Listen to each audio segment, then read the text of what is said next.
Hello students, good morning, सुप्रभात।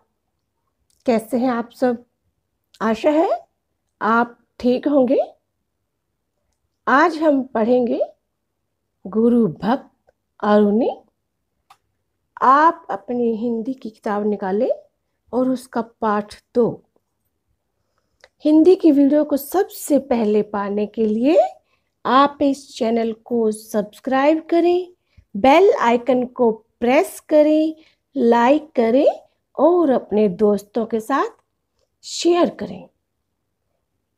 आइए पढ़ते हैं गुरु भक्त अरुणी। जैसा कि नाम से ही पता चलता है, गुरु भक्त, गुरु का भक्त, गुरु का प्यारा शिष्य, जिसका नाम है अरुणी।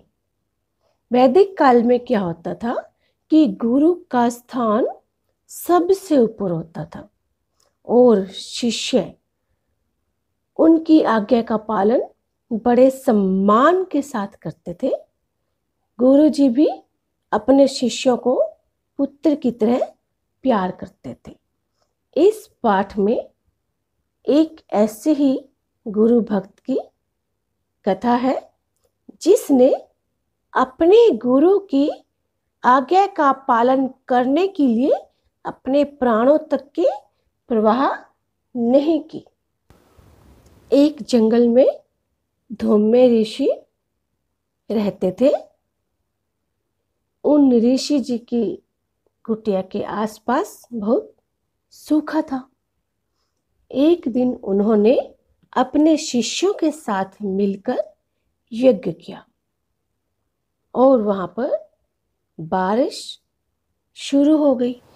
ज़्यादा बारिश होने की वजह से जब खेतों में पानी भर गया तो उन्होंने अपने शिष्य अरुणी से कहा कि धान के खेत में अच्छा पानी भर गया होगा, देखो पानी कहीं मेंढ तोड़कर बाहर न निकल जाए।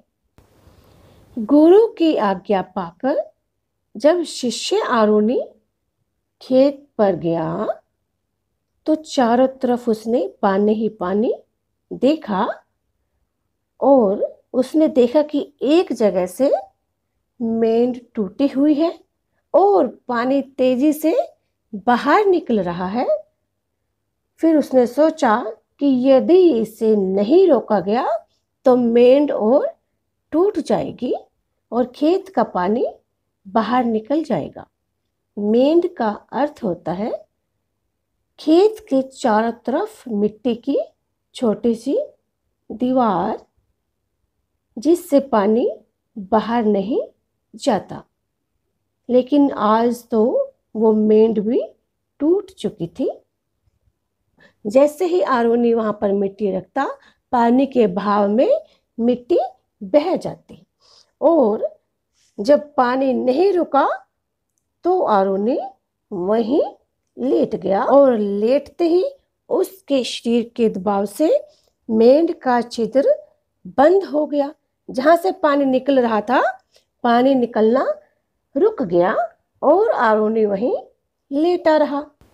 जब अरुणी वहां लेटा था उस समय उसके ऊपर पानी बरस रहा था और शरीर को कंपा देने वाली ठंडी हवा चल रही थी और जल के छोटे छोटे जीव उसकी देह को काट रहे थे।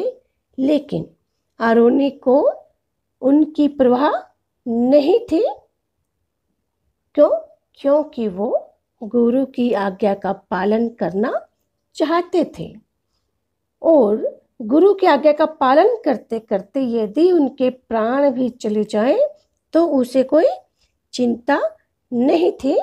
अरुणी का शरीर जैसे खेत के मेंढ का हिस्सा ही बन गया था। जब देर रात तक अरुणी अपने आश्रम में नहीं आया तो गुरु को चिंता होने लगी। उसने अरुणी को पुकारा लेकिन कहीं उसकी आवाज सुनाई नहीं दी।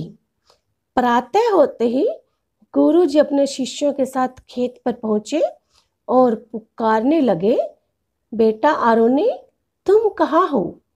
तुम कहाँ हो बेटा अरुणी? रात भर खेत के मेंढ पर बरसते पानी में लेटे रहने के कारण आरोनी का शरीर अकड़ गया। बुद्धि चेतना शून्य हो गई थी। फिर भी वह क्षीण आवाज में बोला, बिल्कुल हल्की सी आवाज में बोला, गुरुदेव मैं यहाँ हूँ। जब धम्मे ऋषि दौड़कर वहां पहुंचे तो मेंढ पर लेटे हुए आरोनी को देखकर सारी बात समझ गए और उसे कहा, हे वत्स उठो, और उसे हृदय से लगा लिया। और जैसे ही शिष्य को गुरु ने हृदय से लगाया, उसकी जो पीड़ा थी, उसका जो दर्द था, वो खत्म हो गया। महर्षि बोले, विद्या ग्रंथों के माध्यम से नहीं आती, वह तो गुरु की सेवा करने से, सहनशील बनने से, कर्तव्यनिष्ठ कर्तव्य का पालन करने से और संयम से आती है। जो व्यक्ति खुद के दुख सुख की परवाह नहीं करता और लोक कल्याण के काम करता है, वही महापुरुष है। गुरु ने आरोनी की पीठ थपथपाते हुए कहा, वत्स आज से तुम उद्दालक कहलाओगे। उद्दालक होता है एक प्रसिद्ध ऋषि। क्योंकि तुम खेत के मेंढ से उठे हो, तुमने आज सिद्ध कर दिया है कि व्यक्ति बड़ा तभी होता है जब वह सभी के लिए जीता है। मैं आशीर्वाद देता हूँ कि युगों युगों तक तुम्हारा नाम अमर रहे। ये थे बच्चों गुरु भक्त आरोनी की कथा, जिसे नंद किशोर काबरा जी ने लिखा था। आप भी गुरु भक्त बने और गुरु की हर एक आज्ञा का पालन करें, इसी से आपको शिक्षा मिलेगी। ये थे आपके पाठ की व्याख्या। आइए अब हम करते हैं प्रश्न उत्तर। पहला प्रश्न है, धौम्य ऋषि पर्जन्य यज्ञ क्यों कर रहे थे? पर्जन्य यज्ञ का अर्थ होता है वर्षा के लिए किया जाने वाला हवन। इसका उत्तर है, धौम्य ऋषि वर्षा प्राप्ति के लिए पर्जन्य यज्ञ कर रहे थे, क्योंकि वर्षा की कमी के कारण सभी जीव जंतु, पेड़ पौधे, पशु पक्षी आदि पानी के लिए तरस रहे थे। अगला प्रश्न है, आरोनी ने खेत पर पहुंचकर क्या किया? इसका उत्तर है, आरोनी ने खेत पर पहुंचकर पहले खेत का निरीक्षण किया कि कहीं खेत की मेंढ टूटी तो नहीं है। एक जगह उसने मेंढ को टूटा हुआ पाया। आरोनी ने टूटी मेंढ को मिट्टी रखकर रोकना चाहा, परंतु जब उसने देखा कि मेंढ मिट्टी से नहीं रुक रही, तो वह स्वयं टूटी मेंढ की जगह लेट गया। अगला प्रश्न है, धौम्य ऋषि चिंता में क्यों पड़ गए? इसका उत्तर है, जब रात को सोने से पहले धौम्य ऋषि को पता चला कि आरोनी अभी खेत से नहीं लौटा, तो वे चिंता में पड़ गए। अगला प्रश्न है, धौम्य ऋषि ने आरोनी को क्या वरदान दिया? इसका उत्तर है, धौम्य ऋषि ने आरोनी की गुरु भक्ति को देखकर उसे युगों युगों तक उसका नाम अमर रहने का वरदान दिया। अगला प्रश्न है, इस कहानी से आपको क्या शिक्षा मिलती है? इस कहानी से हमें शिक्षा मिलती है कि हर स्थिति में, हर हाल में दुख सुख की परवाह न करके गुरु की आज्ञा का पालन करना चाहिए, लोक कल्याण के कार्य करने चाहिए जो गुरु की आज्ञा का पालन करता है वही सच्चा गुरु भक्त और महापुरुष कहलाता है। आइए आगे पढ़ते हैं। आगे है, निम्नलिखित वाक्यों का आशय स्पष्ट कीजिए। कह है, और ज्यों ही पूर्ण आहुति की स्वाहा ध्वनि यज्ञ मंडप से आकाश की ओर उठी, नैऋत्य दिशा से काले बादल का एक टुकड़ा तैरता हुआ आगे बढ़ा और देखते ही देखते तीव्र गर्जन करते हुए काले डिंबांग मेघ में परिवर्तित हो गया। यहाँ पर एक शब्द है पूर्ण आहुति, जिसका मतलब है यज्ञ समाप्ति पर दी जाने वाली आहुति। नैऋत्य दिशा का मतलब है दक्षिण और पश्चिम दिशा। डिबांग मेघ का अर्थ है बादलों की गर्जन, बादल की आवाज।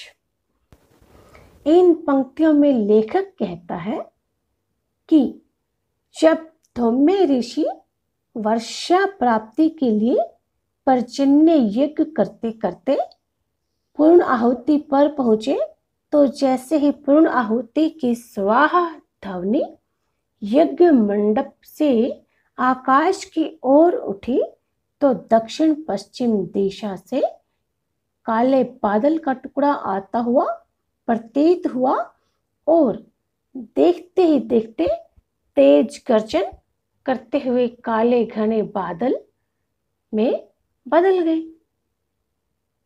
आगे है, ख, उन्होंने आरोनी की पीठ थपथपाते हुए कहा, वत्स, आज से तुम उद्दालक कहलाओगे, क्योंकि तुम खेत के मेढ़ से उठे हो। तुमने आज सिद्ध कर दिया है कि व्यक्ति बड़ा तभी होता है जब वह समष्टि के लिए जीता है, जब वह सभी के लिए जीता है। इन पंक्तियों का आशय है कि जब धौम्य ऋषि ने खेत पर पहुंचकर देखा कि आरोनी खेत की टूटी हुई मेंढ की जगह लेटा हुआ है, तो उन्होंने आरोनी को उठाकर गले से लगा लिया और आरोनी की पीठ थपथपाते हुए कहा, बेटा, आज से तुम उद्दालक कहलाओगे। उद्दालक का अर्थ है एक प्रसिद्ध ऋषि। क्योंकि तुम खेत की मेढ़ से उठे हो, बेटा, आज तुमने सिद्ध कर दिया है कि जो व्यक्ति दूसरों की भलाई के लिए जीता है वही महान होता है। मैं तुम्हें आशीर्वाद देता हूँ कि तुम्हारा नाम युगों युगों तक अमर रहेगा। तो बच्चों, ये थे आपके पाठ 2 गुरु भक्त आरोनी, इसकी व्याख्या और प्रश्न उत्तर। आशा है आपको पाठ समझ में आया होगा। धन्यवाद।